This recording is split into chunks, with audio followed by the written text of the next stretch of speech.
5 years from 2021. और सीधे आपको ले चलते हैं हिमाचल के मुख्यमंत्री जयराम ठाकुर की प्रेस कॉन्फ्रेंस में। उसके लिए भी बजट का प्रावधान आई।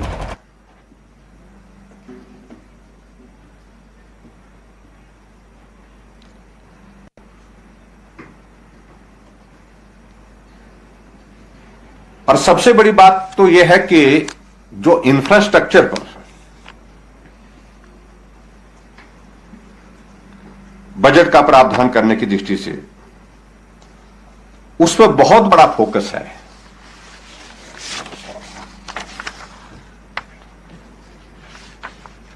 हालांकि यह माना जा रहा था कि अब की बार इस बजट में बहुत सारी चीजें ऐसी होंगी जिन चीजों का प्रभाव पड़ेगा कोविड के कारण और इंफ्रास्ट्रक्चर पर बजट कम होगा। लेकिन मैं इस बात को कह रहा हूं, मुझे इस बात की प्रसन्नता है कि इंफ्रास्ट्रक्चर को लेकर के जो है वो बहुत बड़ा फोकस के साथ इस बजट में जो है वो प्रस्तुत किया गया है और जिसके कारण मुझे पूरा भरोसा है जो हमारे देश की जो विकास की जो गति है उसको तेज गति से आगे बढ़ाने में सफल ये बजट होगा।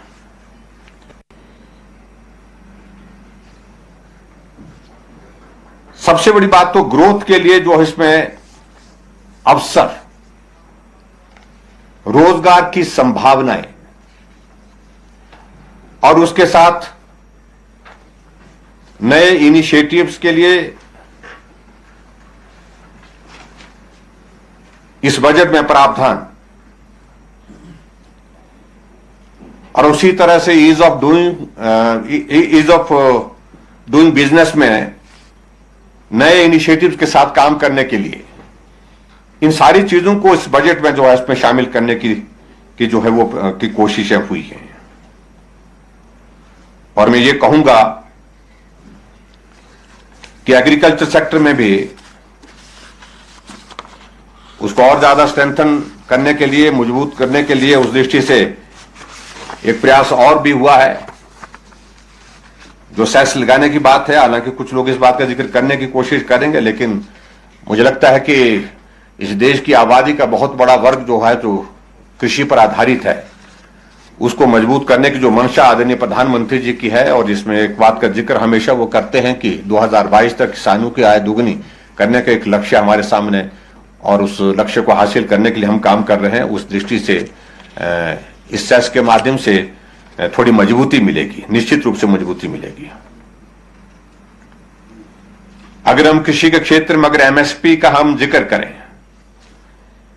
और उसमें अगर पिछले बजट का हम 2013-14 का हम जिक्र करें तो व्हीट पर जो है वो एमएसपी का उस वक्त का बजट का जो जिक्र था वो 33,874 करोड़ था और 2019-20 में ये बढ़ करके 62,802 करोड़ हुआ। और अब के बार इस बजट में जो है 2021 में ये प्रावधान जो है वो 73,000 करोड़ से ऊपर हुआ है, 73 करोड़ से ऊपर हुआ है, 1000 करोड़ से ऊपर हुआ है। और उसी तरह से अगर हम पैडी का जिक्र करें 2013-14 में ये 63,928 करोड़ था, एमएसपी का मैं जिक्र कर रहा हूं, और 2019-20 में ये 1,41,930 करोड़ रुपए और उसके बाद 2020-21 में ये बढ़कर के 1,72,000 करोड़ से ऊपर हुई। और इसी तरह से अगर हम पॉलिसीज की कर रहे हैं, जिक्र कर रहे हैं, दालों का जिक्र कर रहे हैं, उसमें तो बहुत बड़ी इंक्रीज है। 2013-14 में जब कांग्रेस की गवर्नमेंट थी ये 236 करोड़ था और 2019-20 में ये 285 करोड़ हुआ और 2020-21 में देखिए 10,350 करोड़ रुपए। एक चीज को दिखाता है कि एग्रीकल्चर सेक्टर में हमारा प्रधानमंत्री जी का बहुत फोकस है और उस दृष्टि से और ज्यादा बढ़कर के काम करने की इस क्षेत्र में आवश्यकता है। उस दृष्टि से जो समय समय पर कदम उठाए गए। मैं हिमाचल प्रदेश की ओर से आज के इस बजट का अभिनंदन करता हूं, स्वागत करता हूं और 3-4 चीजों को लेकर के मुझे अपनी बात इसमें समाप्त करनी है। अगर हम कहें रेलवे, एनएचआई, एयरपोर्ट अथॉरिटी के पास जो प्रोजेक्ट हैं तो उनको अपने लेवल पर जो है उनको स्वीकृत करने की ताकत भी इस बजट में बताई गई है। इसमें ये कहा गया कि इस बजट में जो है हम उनको जो है अपने लेवल पर, अपने स्तर पर जो है उनकी स्वीकृत करने का अधिकार देंगे। और पूंजीगत व्यय के लिए 5 लाख करोड़ से अधिक के बजट का ऐलान किया गया, ये भी स्वागत योग्य है। और ये भी इस बजट में ऐलान हुआ है कि बजट में 30% फीसदी जो अधिक, ये बजट जो है वो पिछले बजट से 30% से अधिक है।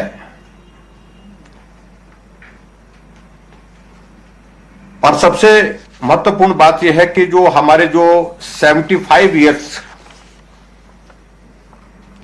की आयु के ऊपर के जो लोग, जो पेंशन और पेंशन के अतिरिक्त जो है उनको अगर उनकी एफडी भी उसमें शामिल है, हाँ जी, तो उस पर कोई भी इनकम केंद्रीय टैक्स बजट जो है के बाद आप सुन रहे थे